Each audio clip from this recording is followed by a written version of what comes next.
And now, the Hall of Fantasy. Welcome to the Hall of Fantasy. Welcome to the series of radio dramas dedicated to the supernatural, the unusual, and the unknown. Come with me, my friends. We shall descend to the world of the unknown and forbidden, down to the depths where the veil of time is lifted, and the supernatural reigns as king. Come with me and listen to the tale of the Man in Black. The wind.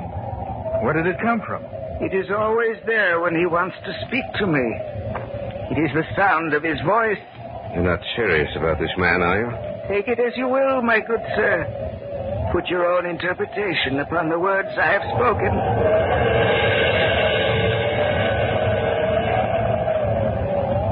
Yes, master. I understand. What did you say? I answered him. What do you mean? The wind. The mocking sound of the wind is his voice. He has seen. He has looked into your minds and seen you. But he sees only one woman. One woman in both of your minds. First, she shall die. Then you. Both of you.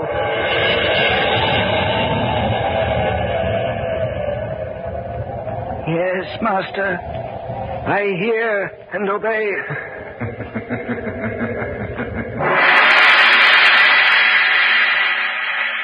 In just a moment, the Hall of Fantasy will present The Man in Black.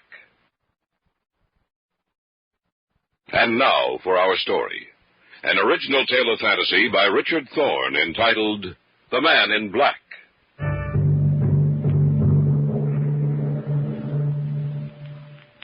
We live in a world which borders at times on the unreal. A world that cannot explain the various phenomena which seem to have neither beginning nor end. That subtle, fleeting power of perception which reveals itself to a human being only at infrequent intervals throughout his life. That sudden, sharp feeling that danger or death is near. These things mankind cannot explain. This sixth sense of warning never appears when we go about our everyday tasks, but only when we are faced with an insurmountable problem, imminent and deadly peril. Such is the tale of the Man in Black.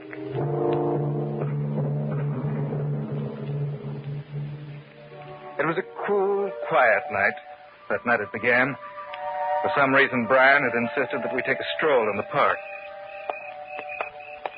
It's late, Brian. Almost 11:30. I know, David. Beautiful night, isn't it? Yes. A good night for sleeping. I like to come out here about this hour. It seems to give me a sense of belonging. That sounds strange coming from you. No, I'm quite serious, Dave. I feel no relation with the rest of the world, but out here in the park listening to the sound of the crickets, or footsteps on the walk, I feel as if I belong. You understand what I'm trying to say? I think so. Another thing, it's strange, but I have a feeling. A feeling that something is wrong, that something is going to happen. What do you mean? Something inside of me. I almost know that something will happen that will change the entire course of my life. Oh, I think you're just That imagining. woman coming towards us. Yes, I see her. I wonder if... Man in black. Have you seen that man in black? I'm sorry, but we haven't... Just a minute, David. Let her talk. Have you seen him? Have you seen the man in black? No, I'm afraid not. Oh, I thought perhaps you could help me. I must find him. Well, we haven't seen anyone out here tonight except you. The man in black. I must find the man in black. What does she mean? I don't know. The man in black. Maybe we ought to follow her. Now let her go. That's strange. What? It was so still before, now the wind seemed to have sprung up from nowhere. Listen. She went off in that direction. Let's take a look. Wonder why she screamed. Well, she couldn't have gotten too far. Look up ahead. That must be her. Lady, is anything... What's the matter with her? She's dead. Dead? That's right. I wonder who he is. Who? the man in black.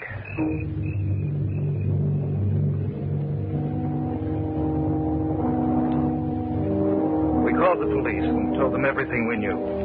There were no marks on the woman's body, nothing to indicate the manner in which she died. The police were inclined to believe she died from natural causes.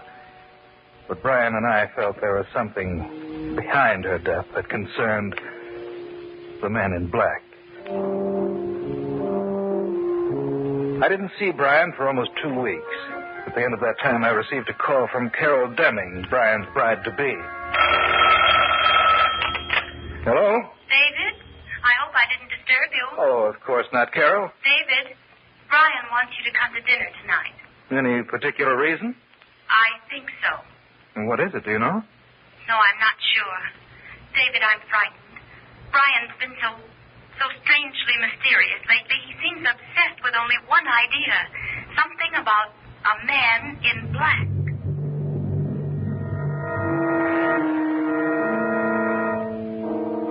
Not once during dinner did Brian mention the subject. It was perhaps an hour after the meal. The three of us were sitting in the library when he brought up the subject of the man in black. Remember that woman we saw in the park, David? Yes, of course. She aroused your interest, didn't she? Yes. She did the same thing to me. Only I did something about it. Brian, I wish you'd forget about this. I can't, darling. I know how you feel about it. I did my best to forget it, but I couldn't. Still, don't you think that... My mind will never be quiet until I get to the bottom of this. Maybe the woman we saw was upset. It was quite evident, David. I made some inquiries about this supposed man in black just to see if anyone knew anything about him. And? And I discovered that no person alive was described in that way. Well, then you can forget about it. I said anyone alive. What do you mean by that, Brian? The man she was talking about has been dead for 30 years. Well, then, that ends your investigation, doesn't it? I'm afraid not. Why not, Brian? When I've traced down every last clue about him, only then will I be satisfied. Well, who was he, this man in black? An immigrant to this country, David. He's buried in a mausoleum in a private estate about 40 miles north of the city. You mean he lived here? No, he didn't. It was his dying wish that a mausoleum be built and his body placed there after his death. No one knows where he came from. Well, why should he pick this location? I don't know, David, but I intend to find out. How? I understand there's a caretaker for the estate. I intend going to him to learn the story. When? Tomorrow. Do you mind if I come along? Of course not. What about you, Carol? No. I don't want to go with you, and I wish you wouldn't go either. There's nothing to be afraid of. Are you sure, Brian? Are you really sure? What's the matter, Carol? Over there. At the window. There's nothing there. Oh, but there was. There was something over there. I couldn't see it clearly, Brian, but it was there. The grotesque figure of a man's face floating outside the window.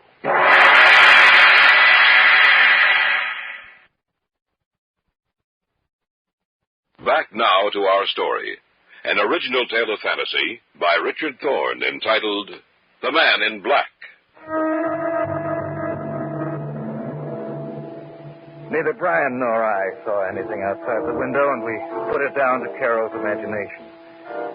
She asked us again not to go out there, but Brian insisted, and in the end went out. The following day, in the late afternoon, we started out to the estate. This is the road that leads into the estate. It seems so lonely out here. Yes, doesn't it? Almost as if this little area was set apart from everything else. Maybe it's the day. Gray, overcast. Well, that all adds to it, of course. Up ahead, is that it? Yes. Oh, that one building with that semicircle of trees behind it. I thought you said he was buried in a mausoleum. He is. You mean that? I don't like this, Brian. Are you afraid? Maybe. Look, there's an old man standing in the doorway. Looks as if he were waiting for us. I wouldn't be surprised if he was. Well, let's go meet him. Maybe we ought to go back. Of course not. We've already come this far. We'd be crazy to turn back now. Good day, gentlemen. I've been expecting you. We've come to find out. No need to tell me. Just follow me, please. He said you would be here about this time. Who? I'll tell you later. So dark in here. Your eyes will become accustomed to it, the darkness. Just come with me. What do you think? I don't know. You said something? No. No, nothing at all. This is the room. Right in here. You wish to learn of the man in black. Am I correct? Yes. Can't we have more light? The candles burning in here don't throw off much light. I'm sorry, but that would be against his orders. Whose orders? He who walks by night? What can you tell us about this man in black? Quite a good deal. The man who lies in a stone coffin in the center of this room died some 30 years ago. Yet his body is as it was when he was alive. Perhaps you would like to look at him. No. Sorry. You ought to look upon him. After all, he has laid claim to you already. What do you mean? The woman you met some time ago. She was the first link in the chain. The last in her chain, but the first in yours. They who search for the man in black shall die, but not before they see the one they love most in this world die first. The wind. Where did it come from? It is always there when he wants to speak to me. It is the sound of his voice. You're not serious about this man, are you? Take it as you will, my good sir. Put your own interpretation upon the words I have spoken.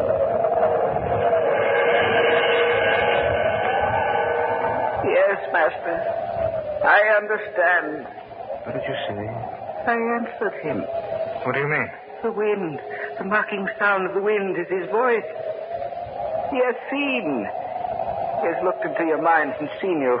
But he sees only one woman. One woman in both of your minds. First, she shall die. Then you. Both of you.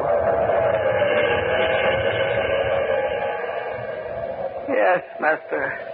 I hear and obey. The voice. Where's that voice coming from? From his coffin. Stop now. Yes. He has stopped laughing. Your meeting is over now. But you will see him again quite soon. Remember to look for the man in black.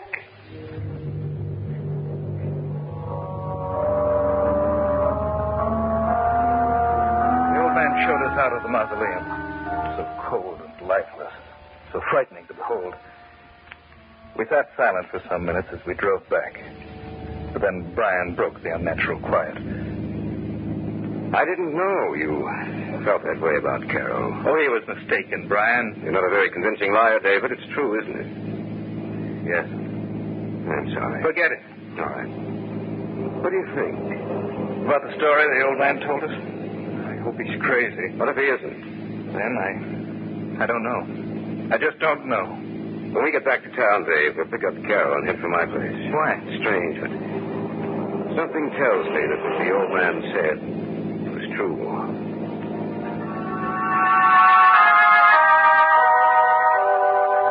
In the back of my mind, I also knew that what the old man had said was true.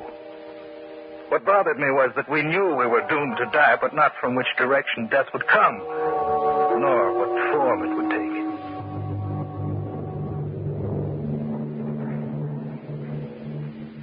We phoned Carol from a little roadhouse just outside the city.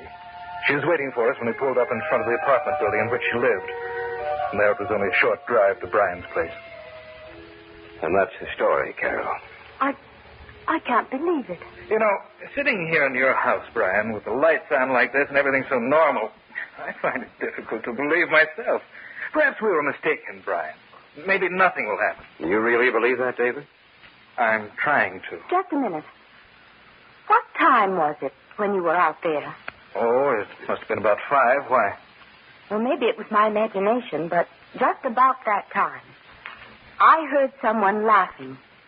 The voice came from behind me. I turned around to look, and no one was there. It could have been the laugh we heard. But we were there. How could she possibly have heard anything at the precise moment we did? The old man said it was his voice issuing forth from the coffin, the voice of the man in black. No. What's that? It's just thunder, Carol. It's been threatening to rain all day. Every time the old man said he heard the voice, did you notice how the wind would spring up? There was another sound, too. I don't know what it was. It was there. Never forget it. Oh, what are we going to do? Well, I'm going to hire bodyguards, take protective measures against anyone getting near. Listen. The wind. And that sound we heard in the mausoleum. Where's it coming from? I don't know. Carol, what's wrong? What's the matter? There's something at the window. Face. Terrible twisted face. Oh, do something. It's gone.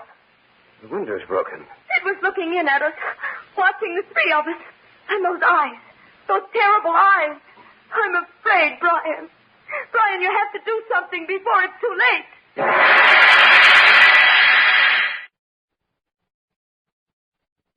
Back now to our story. An original tale of fantasy by Richard Thorne entitled The Man in Black.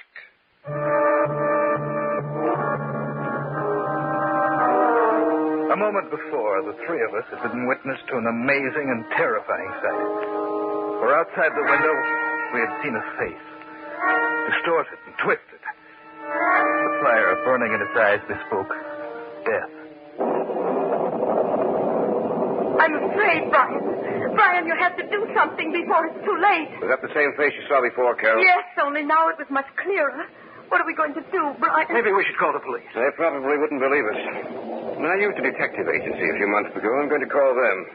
Telephone number should be here in my desk. Now, take it easy, Carol. But it's just that I'm so frightened. We'll be all right as soon as we can get some guards here. Radcliffe, is that you? This is Brian Conley. I want every available man you have to come out here tonight. You know my address. Yes, thank you. They'll be out here as soon as possible. Is Radcliffe coming? No, but we'll have 8 men here in the house to give us protection. We'll stay here, the three of us. That way we'll have a better chance. Oh, if only you hadn't been so interested in what that woman had to say, Brian. But I was, and I'm sorry. That's over and done with, Carol. I'm as much to blame as he is. Oh, I suppose we all are. There's nothing we can do except wait, Carol. But I'm sure the man in black won't call on us again. Not when we have help.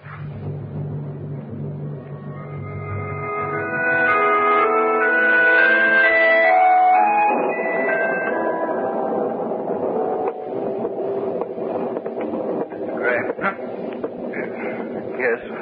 What do you want? I'm just checking up on things, sir. Have all the men been posted? Yes. It's rather dark out here in the hallway. You shouldn't be out here by yourself, sir. I'm just as safe here as I would be with the others. Probably. It's so dark, I can't see your face very well. It's just a face, sir. Nothing else. You seem very nervous. Do you believe the old man's story? I'd prefer not to, but... It is rather frightening, isn't it? Yes. Well, I'll continue on my rounds. Good night, sir. Probably see you again before morning.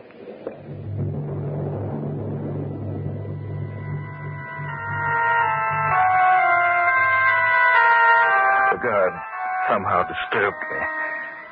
There was something unusual about him. In the gloomy hallway, I couldn't see his face. Of course, in the shadows, it was difficult to tell what color his clothes were. Who's that? David. You startled me. Are you alone down here? Yes. Where's Carol? She had a headache. Went upstairs for a nap. Well, she shouldn't be alone. There's a man stationed outside her door. So quiet in the house. One of the guards just passed me in the hallway, asked me if I believed in the story the old man told us. The guards don't know anything about the story. Are you sure? Of course I am. The only thing they've been told is to watch for a man in black clothing. Why should the guard know anything? Did you see his face? What was he wearing? Well, it was too dark out there in the hallway. Of course, he might have heard something about it. No, he couldn't have. I didn't even tell Radcliffe the story. Then how did he know it? Unless he was the man in black. There's something about him that seems so strange. I can't place it, but he frightened me. We better search the house. Listen. The wind again. That sound. He is here in the house. It was Carol's voice. Then that man wasn't a guard. Come on. Guard! Guard! Nobody answered. Carol, are you all right? Carol! Anything has happened to her? The door to her room. It's open. Carol. She's dead. Just like the woman in the park. It can't be. What happened to the guard outside her door? Happened to all of the guards in the house, Brian. Haven't seen a single one on our way up here. Did I ever start this? We'd better call the police. Is there a phone up here? No extensions up here. You phone. I'll stay here with Carol. It won't do you any good to stay up here, Brian. She's dead. You better come with me. I guess you're right. Oh, Brian, I'm sorry. I should have known that the man in the hallway Not your fault. I'm to blame. I started this. I can't understand what happened to the guard. Whoever he is, whatever he is, he has the power, David. Something evil and malignant. To send the guards away would be a simple matter for him. You can use the phone in the library. You look all done in, Brian. You'd better sit down in that chair over there. All right. I'll never forgive myself. I hope they can get here in time. I don't know what it'll be. Say, that's strange. What? I'm not getting any dial tone. Something's wrong with the phone. Oh. What's the matter, Brian? Nothing. I can't get to the police. The lines must be down. Yes, there must be. I thought I heard you moan when I was trying to get to the police. You were mistaken. It's rather dark in here, and with you sitting in that chair with your back to me, your voice sounds different. Does it? Yes. Stay where you are. Something's wrong with you. What is it? Don't you know? No. Perhaps you should look at my face. You're not Brian. The man in the hallway, you're... The man in black. What happened to... Your friend? We exchanged places for a while. You mean he's dead?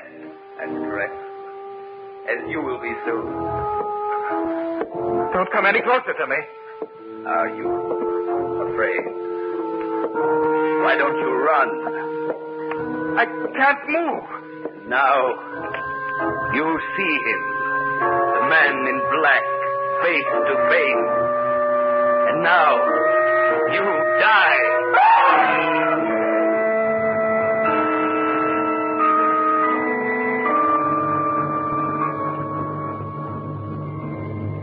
The wind, smacking sound of the wind is his voice. The last link in the chain has been broken. Death will strike at those who search for the man in black. For he is dead.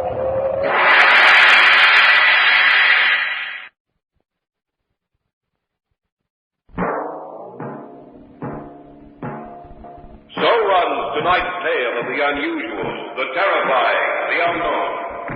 Join us again when next we journey down the corridors of the Hall of Fantasy to hear another strange tale of the supernatural. All characters and events portrayed in these programs are fictional, and any similarity to actual events or persons, living or dead, is purely coincidental.